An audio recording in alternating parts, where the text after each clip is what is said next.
Greetings, fellow nefarious guidance counselors. Tiki here. And Jacob Wile. And welcome to Tiki's Universe, the show where we react and respond and discuss and break down a whole myriad of cartoons, mostly Steven Universe, but also Star versus the Forces of Evil. All right, Jacob. So we had a really killer first couple episodes a couple weeks ago when Star versus Forces of Evil first came on. We had My New Wand and then Ludo in the Wild, which I think you and I both agree, if not our favorite, definitely one of the most artistic episodes of the whole show for sure. Really left us on a great cliffhanger.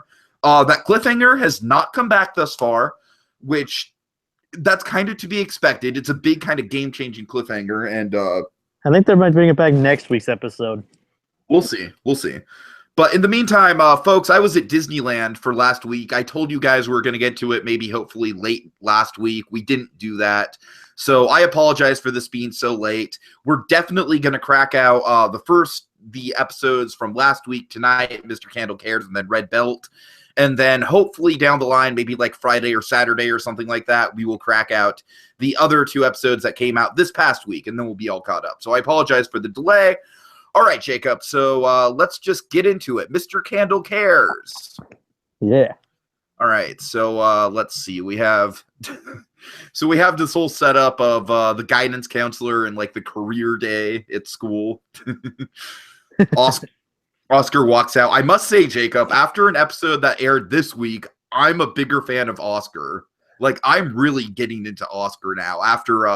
After the star riding the bike episode, I thought that was his shining moment so far. What do you think? I pretty much called his only shining moment so far. Okay, fair enough. But you got to admit, he was very entertaining in that episode. Yeah, but the only reason is because of Glossaric. Okay, yes, him and Glossaric.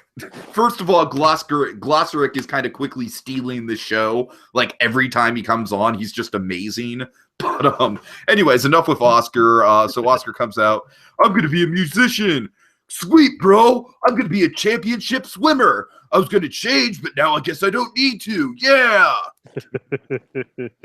All right. So Star's super excited, of course, as always.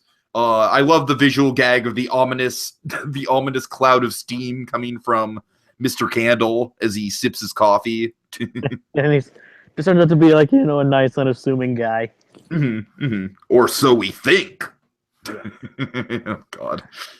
Okay, so Star thinks that this has to do with reading fortunes. What are you going to do? Read my palms, converse with the dead, examine head lumps? He's like, nope, just read your file. Yep. And what is Star's ambition in life, Jacob? What does she want to do with her life more than anything else? Tame Warnicorns. Yes. I love it. Like, this is part of the show that I absolutely fell in love with, where Star Butterfly is completely, like, at face value, she's this totally innocent, like, girly girl character, but then you come to find out stuff like this, like, she wants to raise an army of Warnicorns. It's like, that is a badass profession. Big buff, manly unicorns. I mean, is there any other way to describe those things? Big buff manly unicorn sounds right to me. Okay, anyways. Yeah, but then Mr. Candle reveals that the only thing in her future is to be Queen of Muni. Which obviously breaks her down. And then she asks about her dating. She asks directly about Marco. Yeah. No, we're just roommates. We're just friends. Oh, dating your roommate would be weird. Okay, maybe someone else then. Okay, yep. So then Star's kind of bummed out. Marco goes in. He's all cocky and confident. When he gets his job. Mr. Diaz, I've been waiting for you. See my test scores? Well, yes, I have. And then what's his future hold? Janitor on Garbage Island. Garbage Island. Yes. That sounds like something out of Flapjack, honestly. Instead of Candy Island. Right. Okay. Yeah. So Star's kind of like, Marco's related. Hey, that's actually kind of realistic. Like, right. And if you think about it, all these great jobs and diplomas can get you nothing. That's the lesson of college, kids. It's a giant pyramid scheme. Yeah. I'm gonna be going I'm to just school. kidding.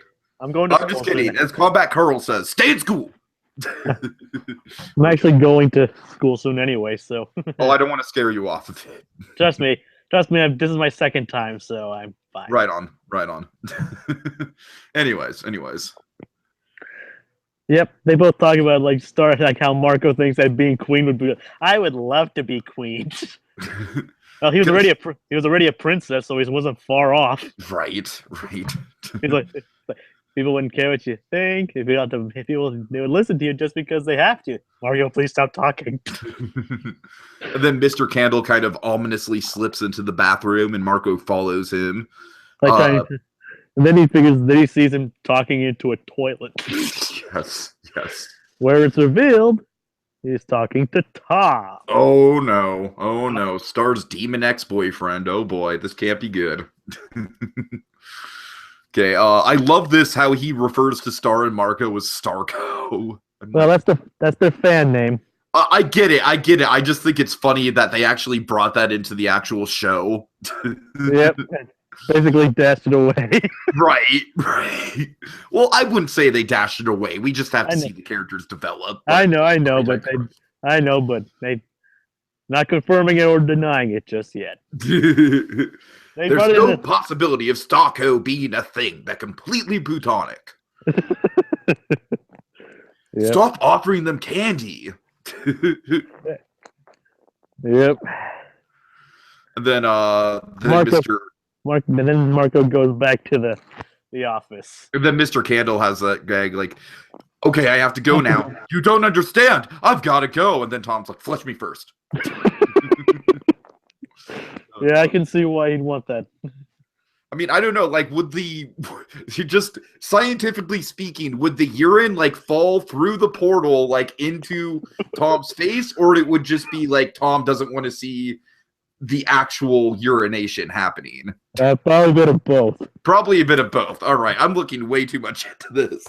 Yeah, who knows with this show? Seriously, with this show, who knows? Okay, so, let's see. So, yeah, Marco's confronting Candle.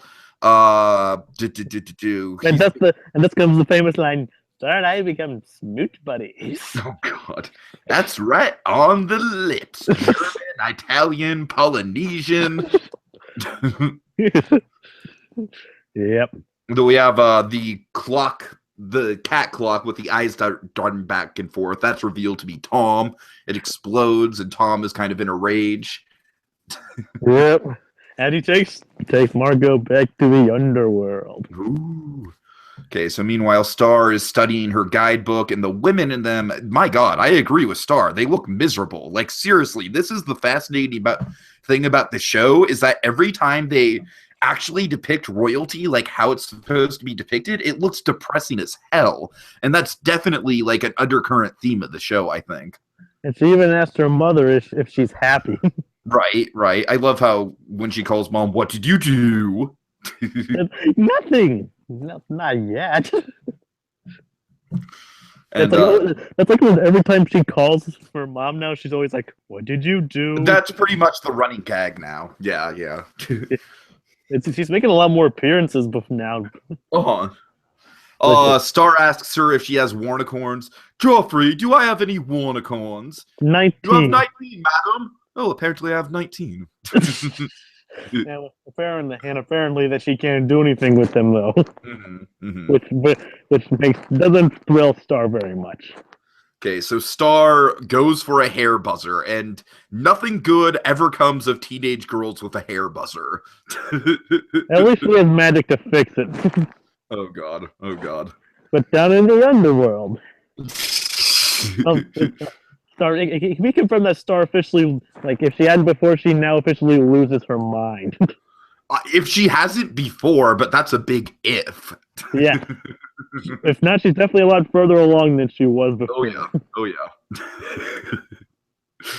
Now down in the underworld, Tom is spinning Marco on a wheel of torture.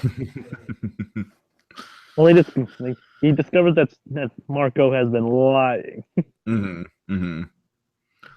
And then Marco confronts, like, you've been lying to Star too. You've been saying that all she's good for is being queen.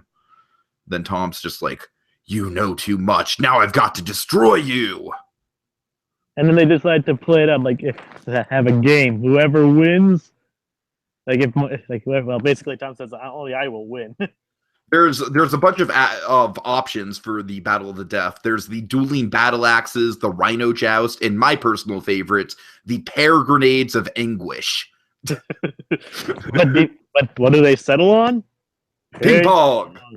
I play ping pong real good. To the death. All we need is a cameo from the Animaniacs parody of Forrest Gump. Do you remember that? Forrest Gluck? No. No, I'm sorry. anyways. so yeah. They agree to the ping pong game. And then meanwhile, we see Star and, oh boy, how do you describe her look here? Demonic almost. Oh god. She buzzes off a majority of her hair, dyes it purple, puts skulls over her hearts on her cheeks, dresses in mostly purple and black, there's her stockings and everything, basically goes uber gothic. I've known more than one girl in my lifetime that has done this. I'm not kidding. Like I said, teenage girls and razors to the head, awful combination. anyways. So looks good on some of them, though. I guess to me it's just so jarring. But okay, so Tom is absolutely just owning Marco and ping pong. Yeah, it's like they both realize that they have something in common. They both done this with Star, and they realize she just does the same thing. She basically cheats at it to the point where no one can win. Right. She does whatever she wants and makes up her own rules. Which makes her kind of awesome. Yeah. But they also agree that like they have something like that's something they can bond over. Right. Yeah, which is cool. I never would have expected like a Marco Tom bonding episode, and we got it. So nice job, writers. Nice job. They created a friendship between Marco and Tom over their friendship with Star. Okay, so basically, Marco just basically makes Tom see the whole point of like, you can't be Star's girlfriend. You can't let Star be your girlfriend if she doesn't want to be. And the thing is, he actually understands that. Yeah, he does. So props to Tom. Props to Tom. It's just revealed that he has this like very bad anger issues. But he actually understands that he can't force it. Okay, so and I love the next part after they take. Yes. It's like her hair shaved off, dyed purple, but got like she's like, "Oh hey Marco, did you know that if you cut off the tail of a mermaid, you can't be queen?" As she's sharpening a freaking.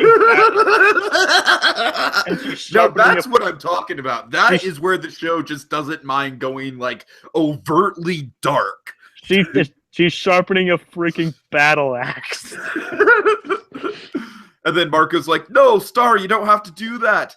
Oh, thank God. I'm so sorry, Tiffany. I never wanted to hurt you.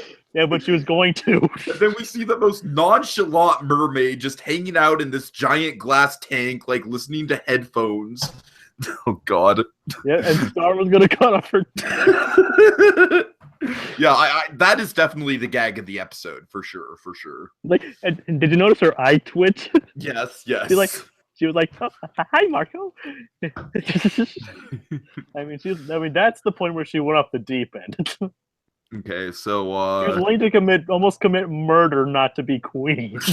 Oh God! I mean, or at least, at the very least, mutilating. Yeah, mutilation. Yeah. I mean, that's the point to go to not be queen. Okay. So Tom, he's kind of bragging about beating Marco, but he's trying to be humble about it. He's like, all I ever wanted was to get you back, but I never stopped to consider what you wanted. I like how Star appreciates this, but she still punches him anyways because she's like, "You tricked me." I'm like, yeah, that's nice. It's like Star can have some appreciation for Tom learning the lesson, but darn it, he still needs to he still needs to get what's coming to him in a way. Yeah, but then she realized that he's still right. She will be. She is princess and will eventually be queen. And you're gonna run Muni the way you want, no matter how destructive. She conjures a warnicorn. Yep. All right, so Tom excuses himself, compliments Star's hair, and happily returns to the underworld. Yep. But the final scene is also pretty. Oh yeah. Oh yeah. He's Mr. Kendall's counseling Brittany. Tom tells him to cancel, and then he jumps on his file cabinet and flies out of the room. Well, he's kind of talking about like, well, Brittany, it's crazy to think that you've peaked at such a young age, and he's talking about being crazy, and then he flies on the file cabinet. Also, really quickly, we have the Warnicorn breaking Tiffany's glass case open, and her assumingly maybe suffocating. Who knows? All right. So that was Mr. Kendall Cares. What are your final thoughts on this one, Jacob? Well, when I saw him flying out of the filing cabinet, I was like, wait, what? He has a magic filing cabinet. Yeah, this episode's fun. Definitely the best two things about it were kind of like the ending gag with the mermaid, which was great, and just kind of the show's trademark dark humor. I also really appreciated the character development with Tom. They could have took that in a different direction, like made him not just be like the total jerk. Which is kind of what his character had been up until now. So yeah, I appreciate that they gave some. Even in Blood Moon Ball, they kind of hinted that he wasn't a total jerk. That's true. That's true. Well, you have to admit, in Blood Moon Ball, he kind of did have a reason to be mad. Yeah. So overall, I'm sure he was trying to bind their souls together and all, but even he wasn't at least trying to hurt her or anything. So overall, I give this episode maybe about like a 7 out of 10. Like, it's not one of my favorite episodes of the series, but there's a lot of stuff they did right with it. Yeah, like I said, they could have gone in a lot of different directions. Let's say start trying to cut off a mermaid's tail. Oh God. Okay. So with that's how much she doesn't want to be queen. All right. So with that, folks, stay tuned next time where we'll get a little weird and a little wild yet again on Tiki's Universe. So long, everybody. Oh, I'm so sorry, Tiffany. I never wanted to hurt you.